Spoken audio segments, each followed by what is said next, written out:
দূর দূর, আর এসব ভালো লাগে না। আমি অবাক হয়ে সমককে জিজ্ঞাসা করি, কি হলো আবার সমক? সমক তার হাতে থাকা খবরের কাগজটা মুড়ে টেবিলের ওপর সেটা রেখে আমাকে বলে, কি আর বলি বলো তো পিথি, কাগজ খুললেই তো নারী নির্যাতন, কন্যা ভ্রূণ হত্যা আর শ্লীলতাহানির ঘটনা ভরে গেছে। এসব দেখতে কারো ভালো লাগে? আমি একটু মুচকি এসে বলি, কি করবে বলো তো ভায়া, সংবাদপত্রের মানুষদের তো কিছু করে পেটটা ভরাতে হবে, তাই নয় কি? আর তাছাড়া এটাই তো বর্তমান সমাজের অবস্থা ভাই। হ্যাঁ, ঠিকই বলেছ পৃথ্বী, কিন্তু চিন্তার বিষয় হলো এই নারীদের ওপর এই অত্যাচার মেনে নেওয়া যাচ্ছে না ভাই। সমাজকে এটা বুঝতে হবে যে সব নারী নিজের মায়ের বিভিন্ন রূপ। আমি এবার নিজের হাসি চাপতে না পেরে বললাম, তুমি যেটা বলছো সেটা কখনোই সম্ভব নয় সমক, কারণ এই পৃথিবীতে ভালো যেমন থাকবে তেমন খারাপও থাকবে, আর খারাপ যদি না থাকে তাহলে তোমার পেশার পরিবর্তন করতে হবে ভায়া। হ্যাঁ হ্যাঁ, হাসো হাসো, একদিন দেখবে আমার স্বপ্নই কিন্তু পূর্ণ হবে। এই বলেই সমক নিজের ঘরের দিকে চলে যায়। আমি কাগজগুলো টেবিলে গুছিয়ে রেখে আমার ঘরের দিকে যাব, অমনি কলিং বেলটা বেজে উঠল। আমি দরজা খুলতে যাব, অমনি সমক নিজের ঘরের দরজা থেকে উঁকি মেরে আমাকে বলে, এই পৃথ্বী, ইন্সপেক্টর ভদ্র এলে বলবে আমি ঘুমোচ্ছি। এই বলে সে আবার ঘরের ভেতর ঢুকে যায়। দরজা খুলতে দেখি এক 28 থেকে 29 বছর বয়সের এক যুবক দরজার সামনে দাঁড়িয়ে আছে।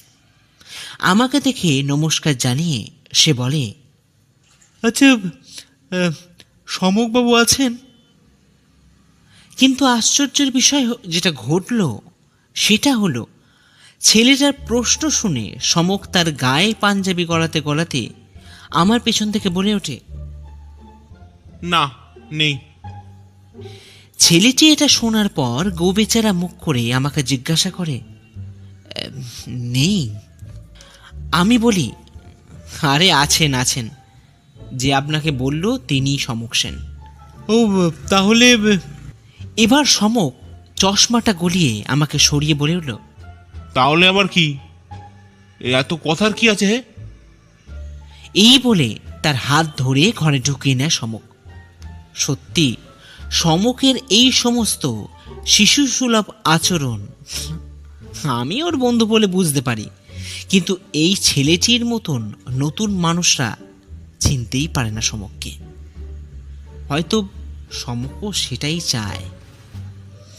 ঘরে তাকে এনে সোফায় বসতে পারে সমক, তারপর তার বিপরীতে একটা চেয়ারে বসে সে, আর আমি গিয়ে বসি সমকের পাশের একটি চেয়ারে।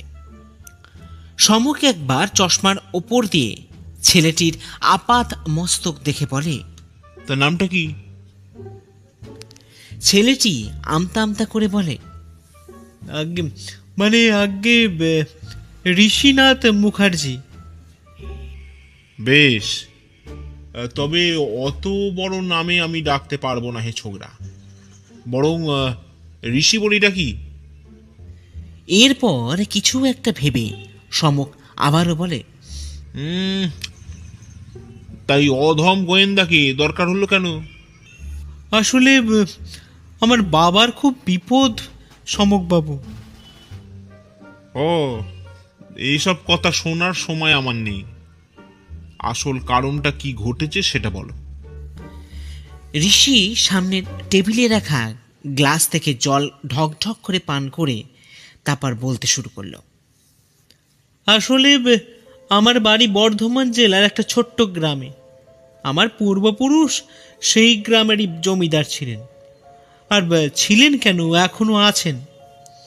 গ্রামের বাড়িতে আমি, আমার বাবা শ্রী অলোকেশ মুখার্জি এবং আমার মা শ্রীমতী উষারানী মুখার্জি আমরা থাকি। আর তাছাড়া বাড়ির কাজকর্মের জন্য অনেক রকমের লোক কাজে নিযুক্ত আছেন। গ্রামের জমিদার বাড়ি, তাই বুঝতেই পারছেন বাড়িতে লোকেদের আনাগোনা করার অভাব নেই, কিন্তু মুশকিল হলো, কিসের মুশকিল হে?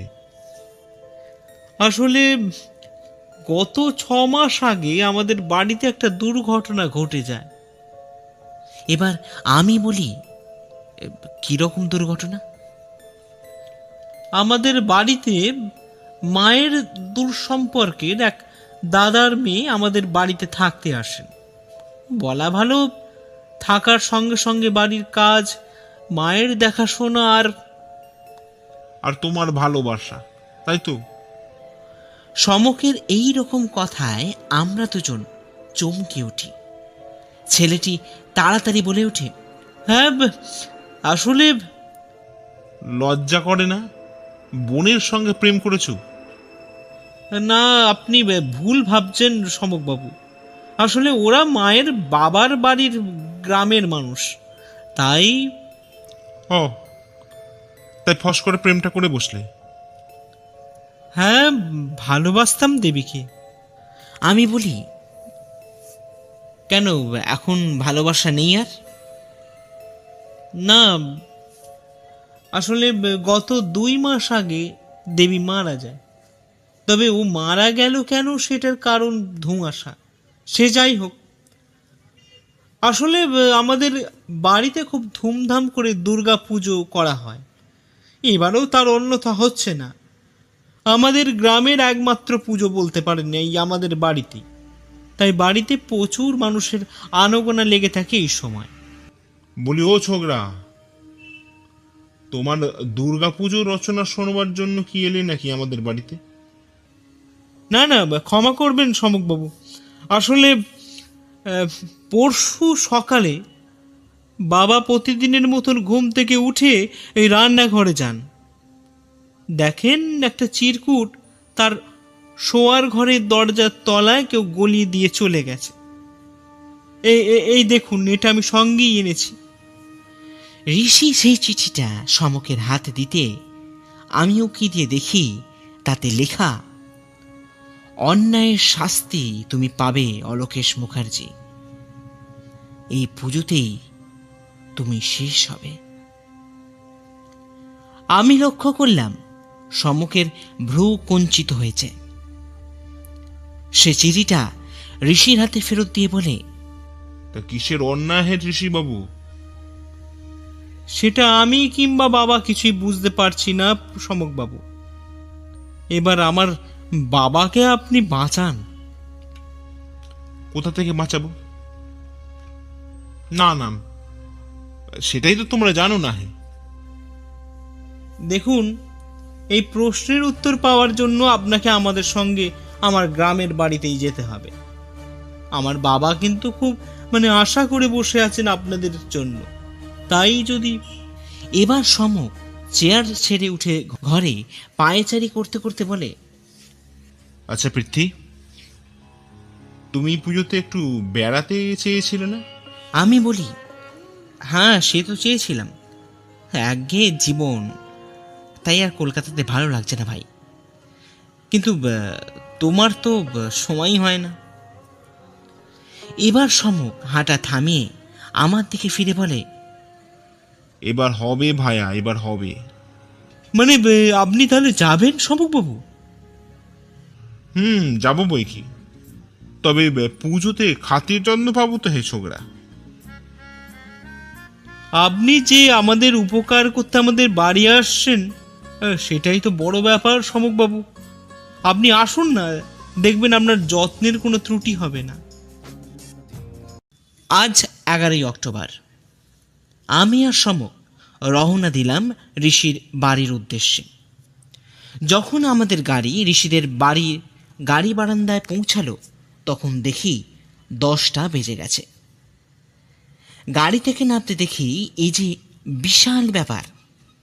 যতটা ভেবেছিলাম তার চেয়েও অনেক গুণ বেশি ভালো অবস্থা ঋষিদের। এত বড় পেল্লাই জমিদারি বাড়ি এর আগে আমি অন্তত দেখিনি। আমি এবার সবকিছু দেখে সমককে বলি, এ তো বিশাল ব্যাপার সমক। সমক চার দাঁড়িয়ে দেখতে দেখতে বলল, তাই তো দেখছি। ভালোই হলো, রোজগারটা মন্দ হবে না। হ্যাঁ, চলো ভাই। আমি সমকের কথার জবাব দিতে যাব, অমনি পেছন থেকে একটা আওয়াজ ভেসে এলো। আসুন আসুন সমকবাবু, আমার বাবা মশাই আপনাদের জন্য অনেকক্ষণ ধরে অপেক্ষা করছেন। সমক সভ্যতার মাথা খেয়ে বলল, কেন? আমি কি কোনো নেতা না অভিনেতা যে আমার জন্য অপেক্ষা করতে হবে? আমি বুঝতে পারছিলাম ঋষি সমকের প্রশ্নে একটু থতমত খেয়ে গেছে। তাই আমি বললাম, আরে তা কেন সমক, অলোকেশবাবু একটা সমস্যায় আছেন, তাই এখন তার তুমি একমাত্র ভরসা। এখন চলো তো। এই বলে আমি সমকের হাত টেনে ঋষির পেছন পেছন বাড়ির ভেতর প্রবেশ করি। বাড়ির ভেতর ঢুকতেই দেখি বিশাল ঠাকুর দালান, আর আমাদের ঠিক উল্টো দিকে হাত বিশেক দূরেই ঠাকুর দালানে মা দুর্গার অঙ্গরাগ চলছে। সমক একবার সেদিকে তাকিয়ে দাঁড়িয়ে যায়, তারপর প্রশ্ন করে, আচ্ছা ঋষি, আর তো মাত্র একদিন পুজোতে বাকি, কাল কি ষষ্ঠী, তার মধ্যে সবকিছু প্রস্তুত হয়ে যাবে? ঋষি একটু মুচকি হেসে বলে, হ্যাঁ সমকবাবু, আমাদের মা দুর্গার প্রতিমা পঞ্চমী মানে আজই প্রস্তুত হয়। আর এখন চলুন বাবার কাছে যাওয়া যাক। এই বলে আমরা তার পেছন পেছন সেই দালানের বাম পাশে থাকা সিঁড়ি দিয়ে দোতলায় উঠি। বাড়িতে চাকর বাকরের কিন্তু কোনো অভাব নেই। দোতলায় উঠে সিঁড়ির বাম পাশে একটা ঘরে আমাদের নিয়ে যায় ঋষি। ঘরে ঢুকতে দেখি এক বয়স্ক ভদ্রলোক স্টাডি টেবিলের সামনে দাঁড়িয়ে একটা বই নিয়ে নাড়াচাড়া করছেন। বুঝতেই পারলাম ইনি হলেন তথাকথিত জমিদার অলোকেশ মুখার্জি। ঋষির ডাকে নিজের সম্বিত ফিরে পেয়ে ভদ্রলোক দেখেন আমাদের দিকে। ভদ্রলোকের চেহারায় যথেষ্ট জমিদারি ভাব প্রকাশ পায়। জমিদারি ভাব আরও স্পষ্ট হয় ওনার মুখের পেল্লায় গোঁফ দুটো থাকার জন্য। ঋষি এবার আমাদের পরিচয় করিয়ে দিতে ভদ্রলোক সমককে বলেন, আসুন আসুন, নমস্কার, আপনাদের অপেক্ষাতেই ছিলাম। এই বলে আমরা যথাস্থানে আসন গ্রহণ করি। আমি আর সমক বসলাম একটা সোফায়, আর আমাদের ঠিক উল্টো দিকে অলোকেশ বাবু, আর তার ঠিক পাশেই দাঁড়িয়ে রইল ঋষি। অলোকেশবাবু এবার বললেন, আশা করি আপনারা সবই শুনেছেন ঋষির মাধ্যমে। আসলে এই ব্যাপারটা নিয়ে আমি খুবই চিন্তিত এবং কি করব সেটা বুঝতে পারছিলাম না, তাই আপনাকে খোঁজ দিতে বলি। এবার আপনি ভরসা সমকবাবু। সমক এবার প্রশ্ন করে, আপনি কি অন্যায় করেছেন অলোকেশবাবু? ভদ্রলোক সামান্য মুচকি হেসে বলেন, সেটা আমি কি করে বলি বলুন তো, আমার তো সেরকম কিছু মনে পড়ে না। এবার দেখুন আপনি কিছু খুঁজে বার করতে পারেন কিনা। সেটা তো করবই, তবে আমি অন্যায়ের সঙ্গে কিন্তু আপোষ করি না। বেশ, আপনারা বরঞ্চ এখন নিজেদের ঘরে গিয়ে একটু বিশ্রাম নিন, তারপর না হয়।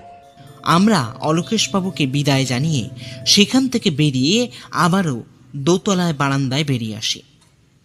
এরপর ঋষি তিনতলার একটা ঘরে আমাদের নিয়ে আসে। সেখানে দুটো খাট, একটা আলমারি আর একটা টেবিল।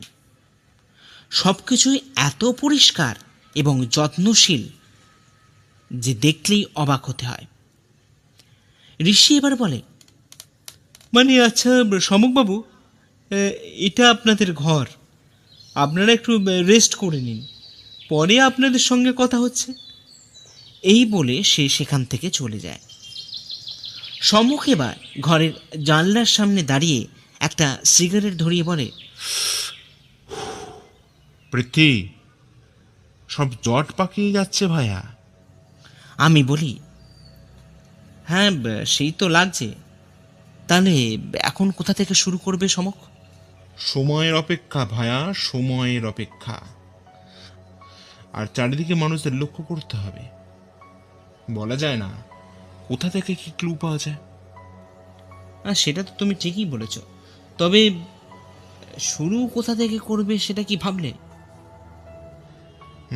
দেখি, আপাতত বাড়িটা ভালো করে ঘুরে দেখতে হবে একবার। দুপুরে খাওয়া দাওয়া শেষ করে আমি, সমক আর ঋষি চলে আসি ঠাকুর দালানে প্রতিমার কাছে। সমক প্রতিমার দিকে তাকিয়ে বলে, আচ্ছা ঋষি, তোমাদের কত বছরের পুজো এটা? ঋষি বলে, মানে এই ধরুন 100 থেকে 120 বছর তো হবেই।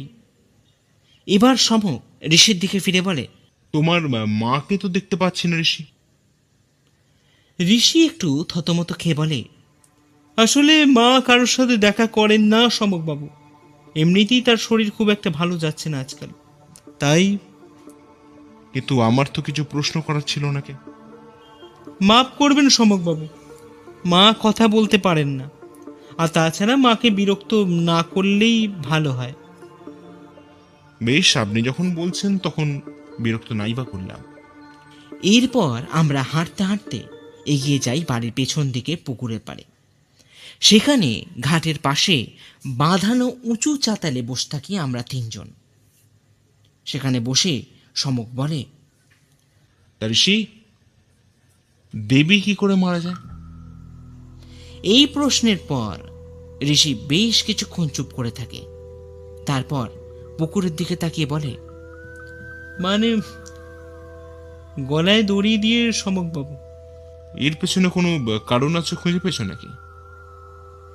দেখুন সমকবাবু, দেবী খুবই ভালো আর শান্ত প্রকৃতির মেয়ে ছিল। সবাই ওকে খুব ভালোবাসতো। তবে আমি এবার বলি, তবে কি? ওর মৃত্যুর আগে কিছুদিন থেকে ওকে খুব ভয় পেয়ে থাকতে দেখেছি। সামান্য কিছুতেই খুব ভয় পেয়ে যেত সমকবাবু। এমনকি শেষের কিছুদিন আমার সঙ্গে কথা বলেনি। আমি চেষ্টা করলেও সে এড়িয়ে যায় আমাকে। আই সি, এ তো ভীষণ জটলা কেস হয়ে যাচ্ছে দেখছি। এখন আপনি ভরসা সমকবাবু। সে তো বুঝলাম, কিন্তু এখানে দুটো কেস হচ্ছে তাহলে। আপনার সাম্মানিক নিয়ে কিছু ভাববেন না সমকবাবু, আমি সেটা যথাসময়ে আপনাকে তুলে দেবো। বেশ, তাহলে এখন ওঠা যাক। চলো পৃথ্বী। এই বলে সমক গটমট করে ঘরের ভেতরের দিকে রওনা দেয়। অগত্যা আমিও তার পেছন পেছন এগিয়ে আসি। কিন্তু ঋষি ঠিক একইভাবে পুকুরের দিকে তাকিয়ে বসে রইল।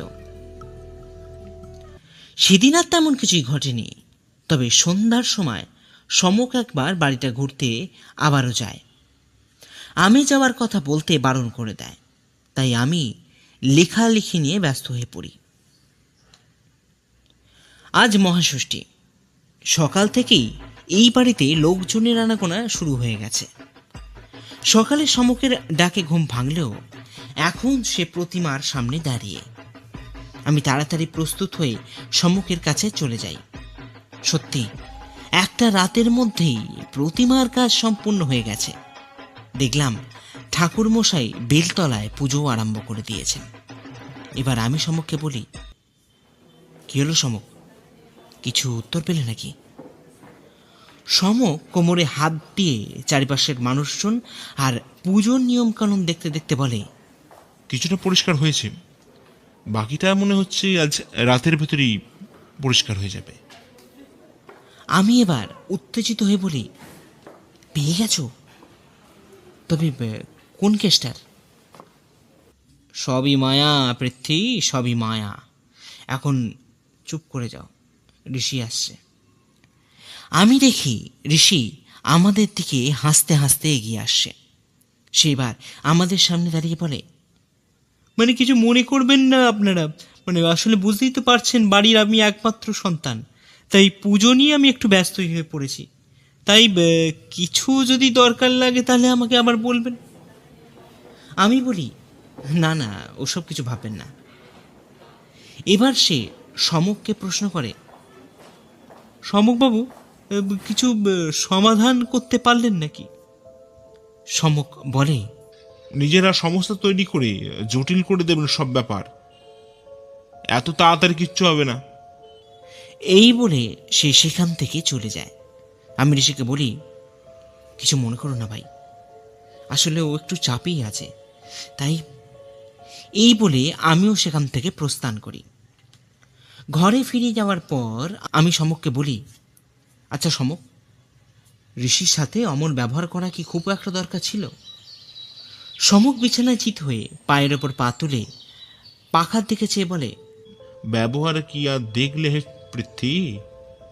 আসল ব্যাপার যখন দেখবে না, তখন বুঝবে কত ধানে কত চাল। ব্যাপারটা সোজা করার জন্য বলি, আচ্ছা তুমি কাল রাতে কোথায় গেছিলে সমক? সমক প্রথমে আমার দিকে অবাক হয়ে তাকিয়ে থাকে, তারপর রহস্যময় একটা হাসি এসে বলে, এই বাড়িটা এক্সপ্লোর করতে দোস্ত। এক্সপ্লোর করতে? তাহলে আমাকে সঙ্গে নিলে না কেন? সব ব্যাপারে জড়িয়ে চললে হয় না ভাইয়া। আর তাছাড়া এই রহস্যের বিষয়ে বুঝতে গেলে রাতে ঘোরাঘুরি ছাড়া কোনো উপায় নেই পৃথ্বী। কারণ অনেক সময় দিনে সূর্যের আলোয় অনেক রহস্য, অনেক অন্ধকার চাপা পড়ে যায়। কিন্তু যেখানে আমাদের খেলা অন্ধকারকে নিয়ে, সেটা রাত ছাড়া উপায় নেই পৃথ্বী। হ্যাঁ, তবে প্রতিমা বানানো দেখতে খারাপ লাগেনি। আমি এবার উৎসুক হয়ে বলি, কিছু সমাধান করতে পারলে? সমক মুচকি হেসে বলে, কিছুটা পেরেছি ভাইয়া, বাকিটা আজ রাতেই সম্পন্ন হবে, তাই ধৈর্য ধরো। এই বলে সে বিছানায় পাশ ফিরে পাশের বালিশ জড়িয়ে শুয়ে পড়ে। আমি অগত্যা তিনতলায় বারান্দা থেকে ঠাকুর দালনে মানুষের আনাগোনা আর ব্যস্ততা লক্ষ্য করতে থাকি। রাতে খাওয়া দাওয়া শেষ হয়ে গেলে সমক আর আমি ঠাকুর দালানে দাঁড়িয়ে প্রতিমা দেখতে থাকি। ঠিক সেই সময় অলোকেশ বাবু পেছন থেকে বলে ওঠেন, আপনাদের কোনো সমস্যা হচ্ছে না তো? সমক পেছন ফিরে বলে, না, একদমই না। আপনাদের আতিথেয়তায় জবাব নেই। তবে কিসের তবে? না, যতক্ষণ না আপনাদের কাছে পাওয়া এই চিরকুটটার রহস্য সমাধান করতে পারছি, ততক্ষণ একটা শান্তি পাচ্ছি না। বাহ, খুশি হলাম আপনার অধ্যাবসায় দেখে। তবে আমি বলি কি, পুজোতে যখন এসেছেন তখন পুজোটা ভালোভাবে কাটিয়ে এখান থেকে চলে যান। সমক অবাক হয়ে বলে, তাহলে আপনি রহস্য সমাধান করতে চাইছেন না? না, চাইছি না। আগেও চাইনি। ঋষি আমার একমাত্র পুত্র, তাই তার কথা ফেলতে পারিনি। তাই আপনাদের কথা যখন ফেলতে পারেননি, তার যখন ভুল করে সমক সেনকে ডেকেই ফেলেছেন, তখন আমাকে সহ্য করা ছাড়া তার কোনো উপায় নেই অলোকেশ বাবু। তাহলে আপনি তদন্ত থামাবেন না? একদমই না।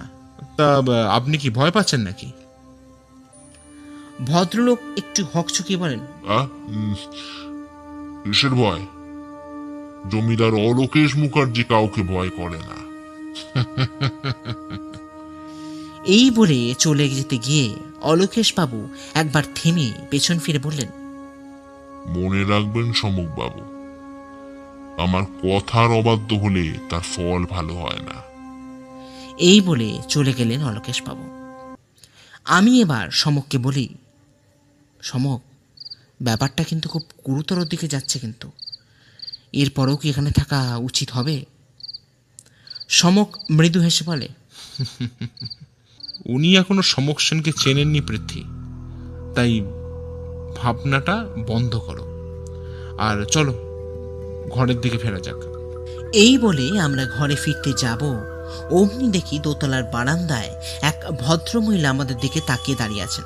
বুঝতে অসুবিধা হলো না যে ইনি হলেন ঋষির মা। ঘরে ফিরে এলে সমক দরজা বন্ধ করে দেয়, তারপর একটা চাদর নিয়ে খাটের তলায় বিছানা করে। আমি অবাক হয়ে প্রশ্ন করি, এসব কি করছো ভাইয়া? খেলা হবে ভাইয়া, খেলা হবে, তাই একটু প্রস্তুতি নিচ্ছি। আজ রাতে আমরা খাটের তলায় শোবো, আর বিছানায় দুটো পাশ বালিশ রেখে চাদর উপর দিয়ে চাপা দিয়ে দাও। যাতে বোঝা যায় আমরা বিছানায় শুয়ে আছি। আমিও তাড়াতাড়ি সমকের কথা মতন কাজ শুরু করে দিই। তারপর সমক ঘরের দরজা খুলে দেয়, ঘরের আলো বন্ধ করে দেয়। এরপর আমরা খাটের তলায় বিছানায় শুয়ে পড়ি।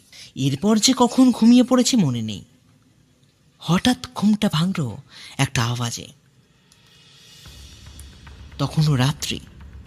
দেখি দুজোড়া পা এগিয়ে আসছে বিছানার দিকে। আমি চেঁচিয়ে সমককে ডাকতে যাব, অমনি সমক তার হাত দিয়ে আমার মুখটা চেপে ধরে, ইশারা করে আমাকে কথা না বলতে বলে। আমি চুপ করে যাই।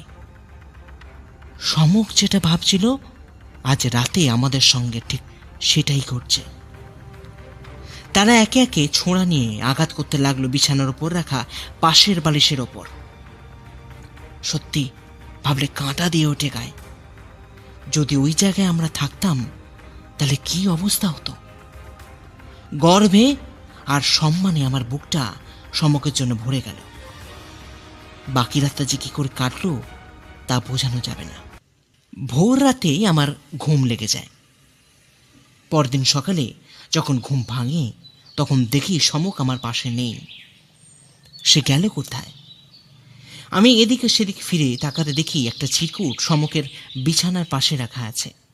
সেটা খুলে দেখি তাতে সমক লিখে গেছে, আমি যতক্ষণে ফিরবো ততক্ষণ লুকিয়ে থাকবে।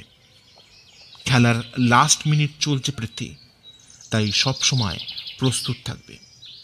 ঘড়িতে তখন সকাল 7টা বাজে। তলায় পুজো মণ্ডপের প্রস্তুতি দেখে মনে হয় কলা বউ স্থান সবাই গেলেন। আমি এখনো লুকিয়ে আছি খাটের তলায়। জানি না সমক কখন এসে আমাকে এখান থেকে উদ্ধার করবে। মনে সংশয় আর প্রাণের মায়া, ভীষণ অসহায় লাগছিল নিজেকে। শুয়ে শুয়ে এসব ভাবছি। ঠিক সেই সময় ঘরে আবারও কিছু লোক প্রবেশ করলো। আমার প্রাণটা ভয় শুকিয়ে যেতে লাগলো। কি করব আমি? এবার ওরা জানতে পেরে যাবে যে কাল রাতে খাটে আমরা কেউ শুইনি। আর যেটা ভাবলাম ঠিক সেটাই হলো। ওরা বুঝতে পেরে খবর দিতে বাইরে চলে গেল। আমি ঠিক করলাম চুপি চুপি কেটে পড়াই শ্রেয়। তাই খাটের তলা থেকে বেরিয়ে খুব সাবধানতার সঙ্গে ঘরের বাইরে পা রেখেছি। অমনি মাথার ওপর একটা সজোরে কিসের আঘাত লাগলো। আমি অজ্ঞান হয়ে পড়লাম। যখন জ্ঞান ফিরল তখন দেখি আমার সামনে 3জন গুন্ডার মতন লোক দাঁড়িয়ে আছেন। আমি কিছু বলতে যাব, অমনি পেছন থেকে একটা গলার আওয়াজ ভেসে এলো, তোমার বন্ধু কোথায় হে? আমি পেছন ফিরে দেখি অলোকেশ বাবু এক হাতে বন্দুক আমার দিকে তাক করে চেয়ারে বসে আছেন। আমি এবার বলি, আমি জানি না। ভালোই ভালোই বলে ফেলো হে ছোকরা, না হলে আমার বন্দুকের গুলির আঘাতে তোমার মৃত্যু অবশ্যম্ভাবী। বললাম তো আমি কিছু জানি না। বেশ, এবার ওপরে যাওয়ার জন্য প্রস্তুত হয়ে নাও। এরপর অলোকেশ বাবু মা দুর্গার কাছে করজোড়ে প্রণাম করে বললেন, মা, এই অবোধ শিশুকে ক্ষমা করিস মা। জয় মা। আমি একটু সাহস জুগিয়ে বললাম, সমক সেন নিজের বন্ধুকে একলা ফেলে চলে যায় না অলোকেশ বাবু। আমাকে মারার পর পরের গুলিটা আপনি আপনার জন্য রেখে দেবেন, কারণ সমক আপনাকে ছাড়বে না। এরপর অলোকেশ বাবু আমার কপালে বন্দুক ঠেকিয়ে যেই ট্রিগার চাপবেন, অমনি একটা গুলির আঘাতে অলোকেশ বাবুর হাত থেকে বন্দুকটা ছিটকে পড়ে যায়। আমি মুখ ঘুরিয়ে দেখি সমক সদর দরজার সামনে দাঁড়িয়ে আছে, আর তার সঙ্গে আছে পুলিশ। সমকে বা অলোকেশ বাবুর দিকে বন্দুক তাক করে বলে, অলোকেশ বাবু, আপনি ঘুঘু দেখেছেন কিন্তু সমক সেনকে দেখেননি। খুব বড় কথা বলছিলেন না? আপনার লজ্জা লাগে না একটা বাচ্চা মেয়েকে? সমকের পেছনে ইতিমধ্যে কলাবউ কাঁধে নিয়ে উপস্থিত হয়েছেন ঋষি। সে এবার অবাক হয়ে বলে, মানে এসব কি হচ্ছে সমক বাবু? আর বাচ্চা মেয়ে মানে? আপনি প্রথমে কলা বউকে যথাস্থানে রাখুন, তারপর সব গুছিয়ে বলছি। এখন ঠাকুরদালানি সমক, আমি, ইন্সপেক্টর সাহা, অলোকেশবাবু, ঋষি আর দুজন কনস্টেবল বসে আছেন। সমক এবার মা দুর্গাকে প্রণাম করে বলতে শুরু করে, জয় মা, আমাকে সাহস দাও মা। আসলে ঋষি, এখন যে কথাগুলো তোমাকে আমি বলবো সেগুলো অত্যন্ত ঘৃণ্য আর লজ্জাজনক, তাই বাকি লোকেদের বার করে দিয়েছি এখান থেকে। তুমি আমাকে অলোকেশবাবুর দেওয়ার অযাচিত একটা চিরকুট রহস্যের সমাধান করতে দাও। কিন্তু এখানে আসার পর যা জানতে পারি তারপর ভাবছি এখানে না এলেই ভালো করতাম। ঋষি এবার অবাক হয়ে বলে, মানে কেন সমকবাবু, হঠাৎ করে এরকম কথার মানে কি? আপনার প্রেমিকা তো অন্তঃসত্ত্বা ছিল, সেটা আপনি জানতেন না? ঋষিকে দেখলাম মুখটা নিচু করে বসে থাকতে। তারপর বলে, হ্যাঁ, কিন্তু বাবার সাথে এই কেসের কি সম্পর্ক সমকবাবু? আছে আছে, কারণ দেবী আপনার বাবার সন্তানের মা হতে চলেছিলেন ঋষি। ঋষি চেয়ার ছেড়ে দাঁড়িয়ে বলে, মানে কি সব বলছেন সমকবাবু? আপনার মাথা ঠিক আছে তো? আছে আছে, আপনি এবং আপনার বাবা একটা নিরীহ মেয়েকে যেভাবে অত্যাচার করেছেন তার শাস্তি ফাঁসি হওয়া উচিত।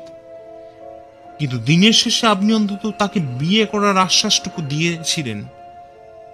কিন্তু অলোকেশবাবু দিনের পর দিন ওই বাচ্চা মেয়েটার সম্মান হরণ করেন, তাকে তিলে তিলে নরক যন্ত্রণার দিকে ঠেলে দেন। অবশেষে একদিন জানতে পারেন যে দেবী মা হতে চলেছেন, তাও আবার আপনার বাবা অলোকেশ মুখার্জির ঔরসে। এটা শোনার পর অলোকেশবাবু নিজেকে ধরে রাখতে পারেন না এবং খুন করেন ফুটফুটে একটা মেয়ে দেবীকে। কিন্তু এসব কথা আপনি জানলেন কি করে? আপনার মায়ের থেকে। উনি সব কিছু জানতেন, কিন্তু স্বামীর অত্যাচারে স্বীকার করতেন না, তাই মুখ বন্ধ করে রেখেছিলেন। এবার সমক অলোকেশবাবুর দিকে ফিরে বলে, আপনার লজ্জা করে না একটা কন্যার সম মেয়েকে মৃত্যুর দিকে ঠেলে দিতে? আপনি তো তার পিতার সম। আপনি কি করে তাকে আপনার রসনা তৃপ্তির অঙ্গ করে নিলেন? ছি! পুলিশ অলোকেশবাবুকে ধরে নিয়ে যাওয়ার পর আমি সমককে বলি, সমক এবার চলো, এখানে আর আমার ভালো লাগছে না ভাই। সমক এবার আমার দিকে ফিরে মুচকে এসে বলে, এটাই বর্তমান সমাজের অবস্থা ভায়া। তুমি আমাকে 3 দিন আগে সকালবেলা বলেছিলে না, তুমি ভালো হওয়া মানে এটা নয় যে তোমার সঙ্গে সবকিছু ভালোই হবে আর তোমার আশেপাশে সব মানুষই ভালো। আসলে কি বলতো, ভালো আর খারাপের বিচার করার বোধটা এখন মানুষ হারিয়ে ফেলেছে তার প্রবৃত্তির করাল গ্রাসে। আমি বললাম, একটা ফুলের মতন মেয়েকে কতটা কষ্ট পেতে হয়েছে বলো তো ভাইয়া।